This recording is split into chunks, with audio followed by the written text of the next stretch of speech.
नमस्कार, आप देख रहे हैं एवन उत्तर प्रदेश और मैं हूं आपके साथ भारती उत्कर्ष जैन।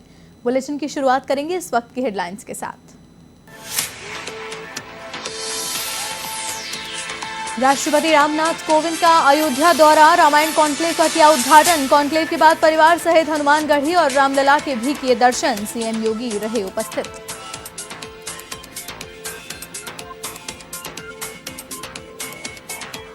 यूपी नेपाल बॉर्डर पर चल रहा है नशीली दवाओं का खेल। स्वास्थ्य विभाग ने मेडिकल स्टोर संचालक को गिरफ्तार कर भेजा जेल। बगैर लाइसेंस नशीली दवाओं का करता था कारोबार।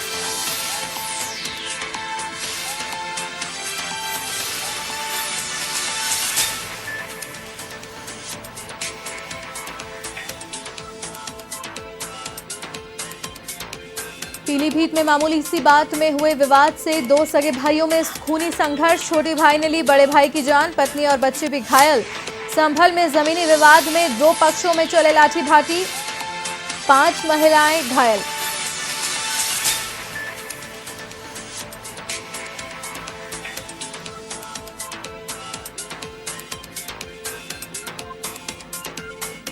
बस्ती में आबकारी विभाग और पुलिस की साझा कार्रवाई। जहरीली शराब बनाने के लिए लाई गई 65,000 लीटर स्पिरिट बरामद। 2 टैंकर और एक पिकअप के साथ 3 शराब तस्कर गिरफ्तार।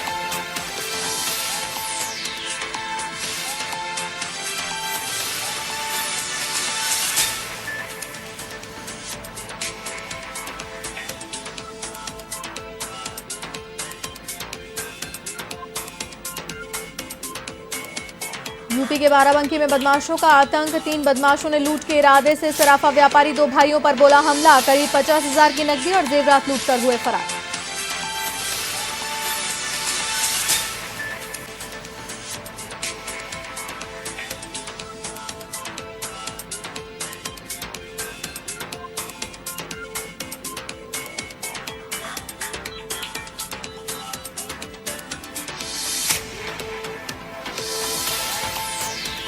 राष्ट्रपति रामनाथ कोविंद यूपी के 4 दिवसीय दौरे के दौरान अयोध्या पहुंचे। लखनऊ से प्रेसिडेंशियल ट्रेन से वो अयोध्या पहुंचे, जहां उन्होंने रामायण कॉन्क्लेव और पर्यटन विकास की विभिन्न परियोजनाओं का लोकार्पण व शिलान्यास किया। इस आयोजन में राज्यपाल आनंदीबेन पटेल और सीएम योगी आदित्यनाथ उपस्थित रहे। राष्ट्रपति ने सबसे पहले रामकथा पार्क में रामायण कॉन्क्लेव का उद्घाटन किया और सांस्कृतिक कार्यक्रम में भाग लिया। आपको बता दें कि 29 अगस्त से आरंभ होकर रामायण कॉन्क्लेव 1 नवंबर 2021 तक आयोजित किया जाएगा। रामायण कॉन्क्लेव अलग अलग चरणों में प्रदेश के कई शहरों में संपन्न किया जाएगा। इनमें अयोध्या, गोरखपुर, बलिया, वाराणसी, विंध्याचल, चित्रकूट, मथुरा समेत कई जिले शामिल हैं।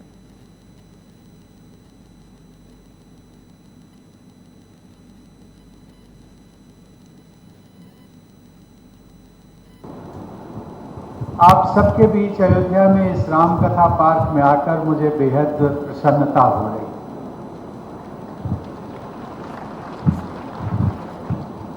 जैसा कि नाम से चरितार्थ है रामकथा पार्क, हम सब लोग जानते हैं कि रामकथा के महत्व के बारे में गोस्वामी तुलसीदास जी ने कहा था कि राम कथा सुंदर करकारी, संशय विहग उड़ावन हारी। अर्थात राम की कथा हाथ की वो मधुर ताली है जो संदेह रूपी पक्षियों को उड़ा देती। गुरुदेव रविंद्रनाथ टैगोर ने कहा था कि रामायण और महाभारत ये 2 ऐसे ग्रंथ हैं कि जिसमें भारत की आत्मा के दर्शन होते हैं। ये कहा जा सकता है कि भारतीय जीवन मूल्यों के आदर्श, उनकी कहानियां और उपदेश रामायण में संपूर्ण रूप से समाहित है। मेरा भी मानना है कि रामायण एक ऐसा विलक्षण ग्रंथ है जो रामकथा के माध्यम से विश्व समुदाय के समक्ष मानव जीवन के उच्च आदर्शों और मर्यादाओं को प्रस्तुत करता है। मुझे विश्वास है कि रामायण के प्रचार प्रसार हेतु उत्तर प्रदेश सरकार का यह प्रयास भारतीय संस्कृति तथा पूरी मानवता के हित में बहुत महत्वपूर्ण सिद्ध होगा। देवियों और सज्जनों, ये अयोध्या नगरी प्रभु राम की जन्मभूमि और लीला भूमि तो है ही, बिना राम के इस नगरी की कल्पना करना भी असंभव है। यहाँ पर अपना आशीर्वाद देने के लिए उपस्थित अयोध्या के सभी पूज्य संतजन, अन्य सभी गणमान्य अतिथिगण और उपस्थित भाइयों बहनों, मर्यादा पुरुषोत्तम भगवान श्री राम की इस पावन भूमि पर मैं भारत के अपने जनप्रिय राष्ट्रपति माननीय श्री रामनाथ कोविंद जी का हृदय से स्वागत करता हूं, अभिनंदन करता हूं। ये हम सब के लिए सौभाग्य की बात है कि 5 शताब्दी के एक लंबे इंतजार के बाद आदरणीय प्रधानमंत्री जी की अनुकंपा से, उनके प्रयास से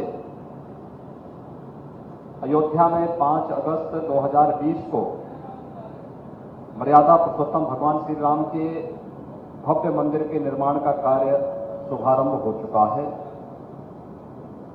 और आज श्री राम जन्मभूमि पर दर्शन करने, अयोध्या के विकास कार्यों का अवलोकन करने और हम सबकी आस्था के प्रतीक मर्यादा पुरुषोत्तम भगवान श्री राम पर आधारित रामायण कॉन्क्लेव के उद्घाटन कार्यक्रम में और अन्य परियोजनाओं के उद्घाटन और शिलान्यास के लिए आदरणीय राष्ट्रपति जी का अमूल्य समय हम सबको यहाँ के लिए प्राप्त हुआ है।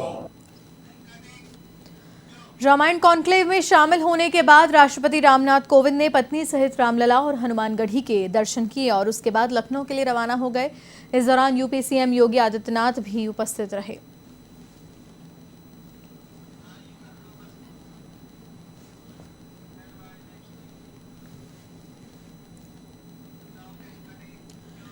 आगरा में आम आदमी पार्टी की तिरंगा संकल्प यात्रा निकाली गई। इसमें दिल्ली के उप मुख्यमंत्री मनीष सिसोदिया शामिल हुए। तिरंगा यात्रा आगरा के जीआईसी ग्राउंड से शुरू हुई और एमजी रोड के रास्ते शहीद स्मारक पर समाप्त हुई, जिसमें हजारों की संख्या में आम आदमी पार्टी के कार्यकर्ता हाथों में तिरंगा लिए दिखाई दिए।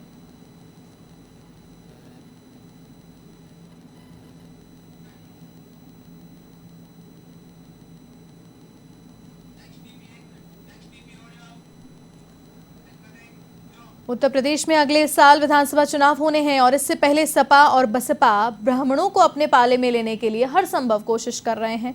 अब इस ब्राह्मण राजनीति में भाजपा भी कूद गई है।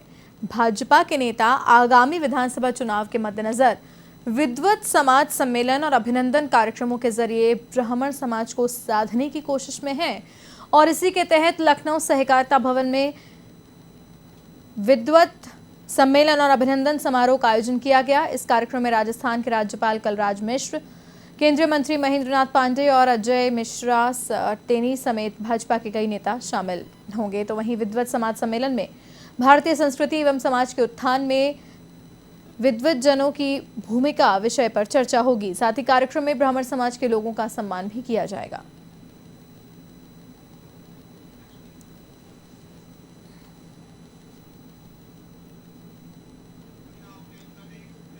खबर यूपी के बलिया से है, जहां सपा में शामिल होने के बाद अंबिका चौधरी ने बीजेपी सरकार पर जमकर निशाना साधा है। पूर्व मंत्री अंबिका चौधरी ने बयान देते हुए कहा कि प्रदेश की जनता बीजेपी सरकार की नीतियों से त्रस्त है। बीजेपी की नीतियों और कार्यों से लोगों की हालत दयनीय होती जा रही है। उन्होंने कहा कि किसान, युवा और कमजोर तबके के लोगों की हालत दयनीय हो गई है, जबकि बीजेपी धर्म, जाति के नाम पर समाज में भेद पैदा कर रही है। इस बीच उन्होंने आगामी चुनाव में सपा की सरकार बनने का दावा किया।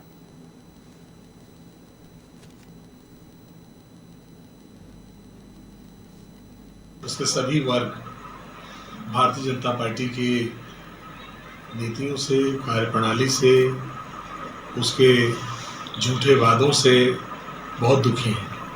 और दुखी कहना तो बहुत छोटा है। मैं समझता हूँ कि किसानों की, बेरोजगार नौजवानों की, छोटे व्यापारियों की तो स्थिति इतनी दयनीय हो गई है कि उनका जीवन चलाना कठिन हो गया है। और ऐसा सिर्फ इसलिए हुआ है कि इस सरकार की प्राथमिकता दूसरी है। एक और जहाँ सार्वजनिक उपक्रमों को कुछ अपने नज़दीकी 4-5 मित्रों के हाथों में बेचने का और किराए पर देने का जो खेल चल रहा है। यूपी के पीलीभीत में नेपाल बॉर्डर के पास एक गांव में औषधि निरीक्षक की टीम ने मेडिकल स्टोर पर छापेमारी की, जिसमें बड़ी मात्रा में नशीली दवाएं बरामद हुईं। स्टोर संचालक बिना लाइसेंस के नशीली दवाओं का व्यापार करता था। जानकारी के मुताबिक आरोपी बड़ी मात्रा में नशीली दवाएं तस्करी कर नेपाल भेजता था। पुलिस ने आरोपी से पूछताछ कर उसे जेल भेज दिया और आगे की कार्रवाई में जुट गई।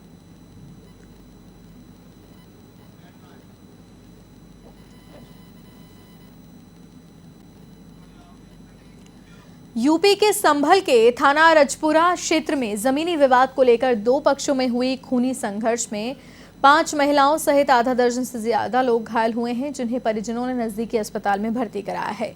मारपीट में घायल हुए एक किसान की मृत्यु हो गई। पीड़ित परिवार पुलिस पर कार्रवाई न करने का आरोप लगा रहा है और उसका कहना है कि कई दिनों से ये विवाद चल रहा था, जिसकी सूचना पुलिस को दी गई थी, फिर भी कोई कार्रवाई नहीं हुई।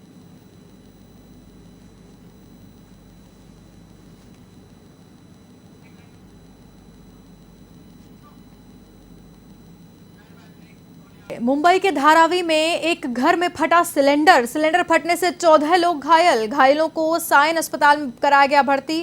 खाना बनाने की तैयारी के समय हुआ हादसा। ब्लास्ट में 2 लोगों का शरीर करीब 70% से ज्यादा झुलसा। बड़ी खबर इस वक्त की हम आपको बता रहे हैं। सिलेंडर फटने से 14 लोग घायल हुए, जिनमें से 3 की हालत गंभीर बताई जा रही है। 70% से ज्यादा उनका शरीर जल चुका है। खाना बनाने की तैयारी के समय यह हादसा हुआ और अचानक से सिलेंडर फट गया, जिसमें माफ कीजिएगा 2 लोगों का शरीर करीब 70% से ज्यादा झुलस चुका है। मुंबई के धारावी स्थित एक घर में यह हादसा हुआ।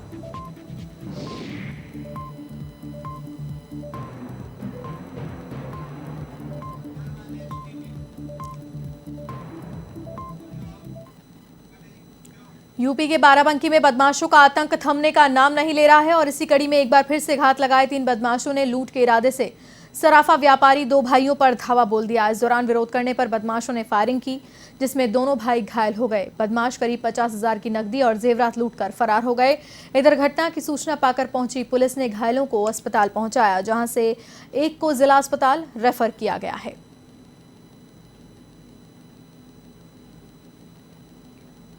आज शाम लगभग 7 बजे जनपद बाराबंकी के थाना हैदरगढ़ ग्राम लाही के प्रधान ने एक सूचना दी कि ग्राम लाही के नेथुआ मोड़ पर गोली मारकर 2 व्यक्तियों सराफा व्यवसायी व्यक्तियों से लूटपाट कर ली गई है। घायल व्यक्तियों को प्राथमिक स्वास्थ्य केंद्र उपचार के लिए भेजा गया। चोटें सामान्य आई हैं। अभियोग पंजीकृत करके आवश्यक कार्रवाई की जा रही है।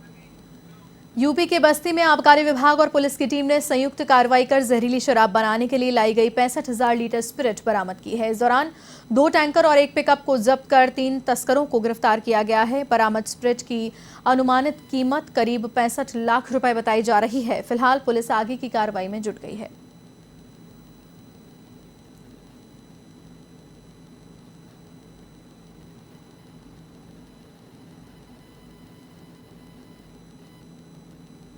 जहरीली शराब बनाने के लिए इस्तेमाल होने वाली स्पिरिट पर बहुत कमर तोड़ कार्रवाई हुई है। ये कार्रवाई स्वाट टीम के द्वारा की गई। इनके द्वारा 2 स्पिरिट के टैंकर पकड़े गए हैं, जो एक पिकअप में स्पिरिट उतार रहे थे। ये तीनों गाड़ियां पकड़ी गई हैं और तीनों गाड़ियों के ड्राइवर पकड़े गए हैं। इस पूरी साजिश के पीछे जो मुख्य षड्यंत्रकर्ता हैं उनके बारे में जानकारी की जा रही है। ये ड्राइवर पूर्व में कभी जेल नहीं गए हैं। पूरे देश में 30 अगस्त को कृष्ण जन्माष्टमी का पर्व मनाया जाएगा, तो वहीं लखनऊ में भी कृष्ण जन्माष्टमी को लेकर तैयारियां जोर शोर से की जा रही हैं। बाजारों में इन दिनों काफी रौनक है। लखनऊ में पुलिस लाइन की जन्माष्टमी काफी मशहूर है और इस दौरान हमारे संवाददाता ने लिया जन्माष्टमी को लेकर तैयारियों का जायजा। आइए आपको दिखाते हैं। जैसा कि कल जन्माष्टमी का पर्व है और लोग जोर शोर से इसकी तैयारी कर रहे हैं। लोग मार्केटों में निकलकर खरीदारियां कर रहे हैं और मार्केट सज चुके हैं।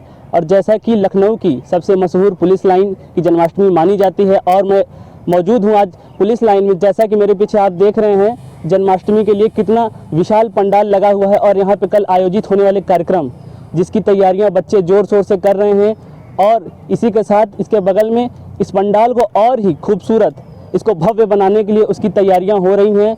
अच्छे अच्छे पिलर्स बनाए जा रहे हैं। ये सभी स्तंभ और मूर्तियां स्टेज पर सजाई जाएंगी और ये मूर्तियां इस मंच को और भी भव्य बनाएंगी।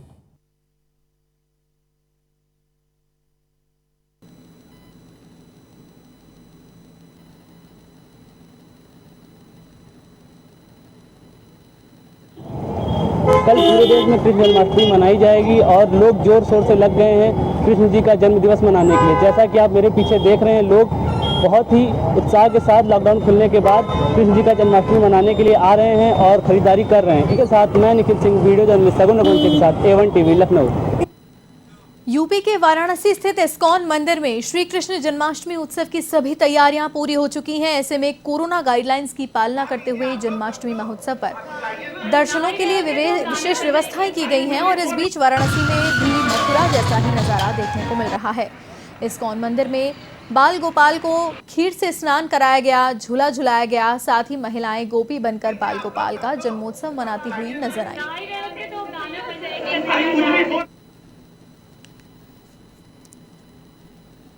का पर्व मना रहे हैं यहाँ पे और हमको लग रहा है जैसे आज हम वृंदावन में ही हैं। आज हम लोग बहुत ही ज़्यादा खुश हैं और अभी हम लोगों ने श्री कृष्ण भगवान को दही से, दूध से स्नान करवाया है, अच्छे नए कपड़े पहनाए हैं और आज हम लोग बहुत खुश हैं और हम लोग गोपियों की तरह तैयार होकर सभी लोग यहाँ पे आए।